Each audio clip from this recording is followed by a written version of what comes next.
नमस्कार, आगाज टाइम्स देख रहे हैं आप। मैं हूं आपके साथ पलक शर्मा। खबर लखनऊ से है। अखंड आर्यव्रत आर्य त्रिदंडी महासभा ने बुलाई प्रेस वार्ता।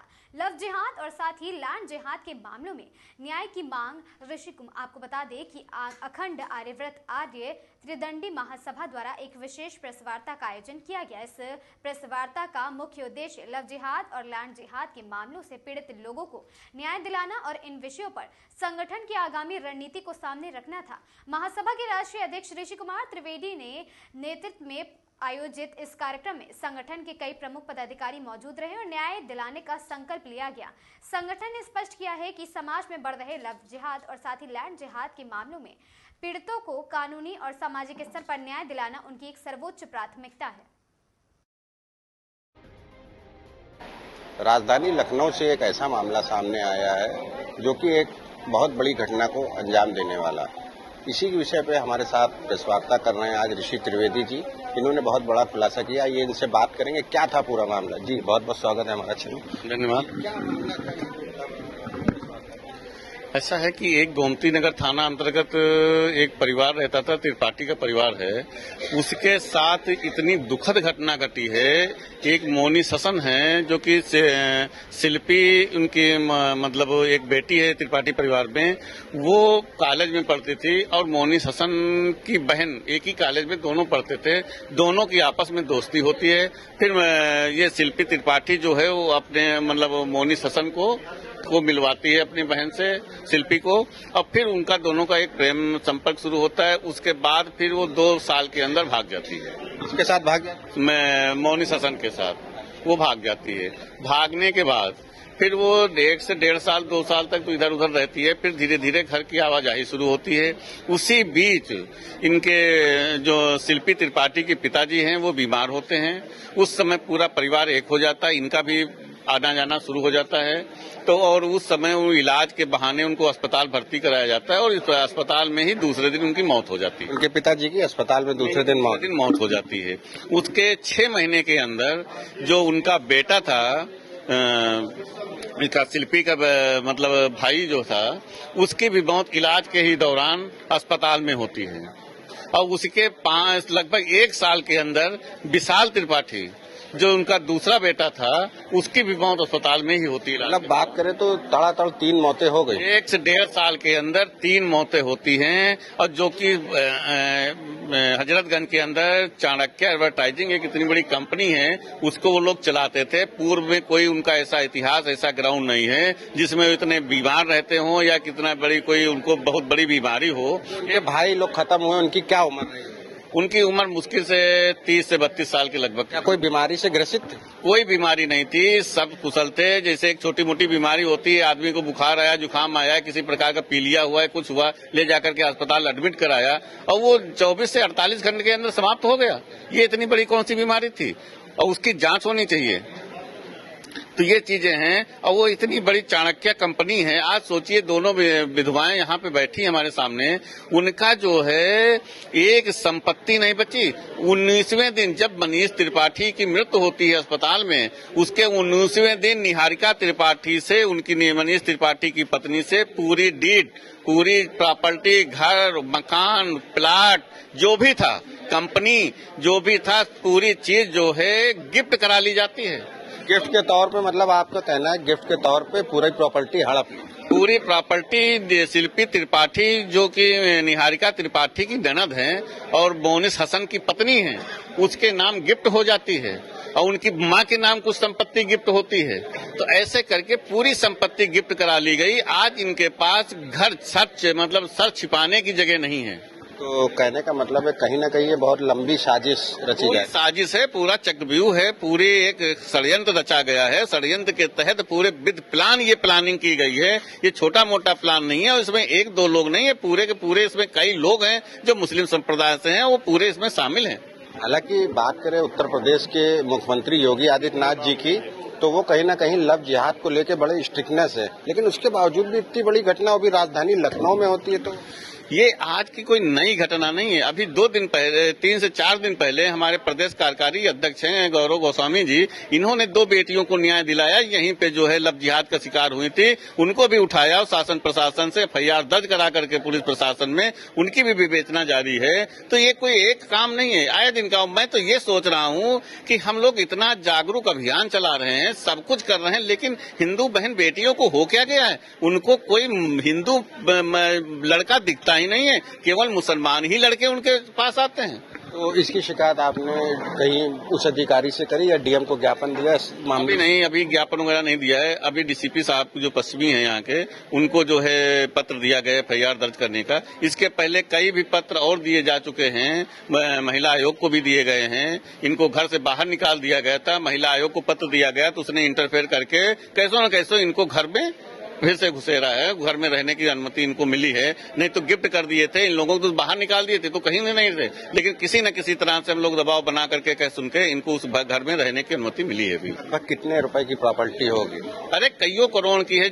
जिस प्रॉपर्टी से, जिस कंपनी से 15 से 18 हजार रुपए मंथली का किराया आ रहा हो, ये चाणक्य एडवर्टाइजिंग कंपनी 15 से 18 लाख रुपए किराया आ रहा हो, तो आप प्रॉपर्टी की तो खुदे लगाइए कि लोग करोड़पति नहीं अरबपति लोग हैं, और आज दूसरे के घर बर्तन और झाड़ू करके अपने बच्चों को पढ़ा करके और नौकरी करके, कहीं कोई स्कूल में पढ़ा रहा, कोई कोचिंग पढ़ा रहा, ऐसे अपना जीवन यापन कर रहे हैं। तो आपका संगठन इन पीड़ितों के साथ किस तरह खड़ा है?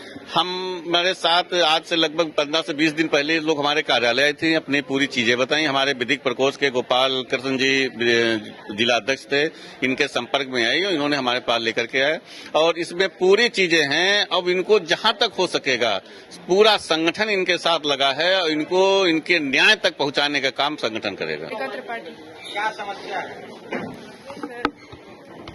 क्या मामला पूरा हुआ आपके साथ? हम लोग के हस्बैंड खत्म हो गए। आवाज नहीं आ रही। अपना नाम बता दीजिए। निहारिका त्रिपाठी नाम। क्या मामला हुआ आपके साथ? हमारे यहाँ पूरा घर का घर खराब कर दिया गया है पुलिस शासन के द्वारा। जो उसने शिल्पी त्रिपाठी से शादी करी, जो कि हमारे घर में नन थी, शादी पता नहीं भाग गई थी वो। उसके बाद जी कार्रवाई नहीं की शख्स के खिलाफ। कभी ऐसा लगा ही नहीं कि ऐसे कर रहे हैं, क्योंकि घर के इंसान जैसे होते हैं सब भी रहते हैं, तो लगा कि भाई ठीक है, ले जा रहे हैं हॉस्पिटल, कोई लेके जा रहा है पूरे टाइम वहाँ ड्यूटी, किस उससे मंशा से दे रहा है ये हमें कैसे पता चलेगा। पूरे प्रकरण को लेकर आपकी ननद और आपकी सास का क्या रखती है? ये लोग उसी तरफ से उन्हीं का साथ देते रहे, अभी भी उन्हीं के पास ही है, हम लोग से कोई मतलब नहीं है, ननद का भी और उनका भी, सास का भी। पुलिस प्रशासन की तरफ से आपके? हाँ, मैंने बहुत एप्लीकेशंस वगैरह डाली, पर उन्होंने हमेशा नेगेटिव ही रिस्पांस आया, कभी कुछ किया नहीं। खास करके राजन केसी जो नाम लिया गया है। अभी आप क्या मांग रहे हैं? न्याय ही चाहिए, जो भी सॉल्यूशंस होते हैं वो चाहिए। लोग गिरफ्तार हो?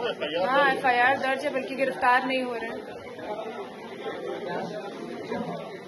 आगे आपकी क्या रणनीति रहेगी जिस प्रकार अगर आप जैसे कि इंसाफ की मांग कर रही हैं, तो अभी क्या कुछ कहना चाहिए? हाँ, हम लोग का मतलब इंसाफ मिले, सही से इसकी जांच हो। हम लोग का बिजनेस है, घर है, सब फर्जी के वेट करके मोनिसेशन ले लिए हैं।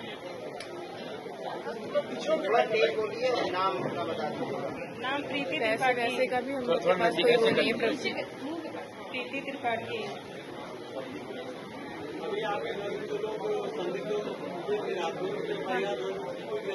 नहीं हुई अभी गिरफ्तारी नहीं। जी हाँ, जी सुरक्षा का है कि संदिग्ध जो है उनको गिरफ्तार किया जाए।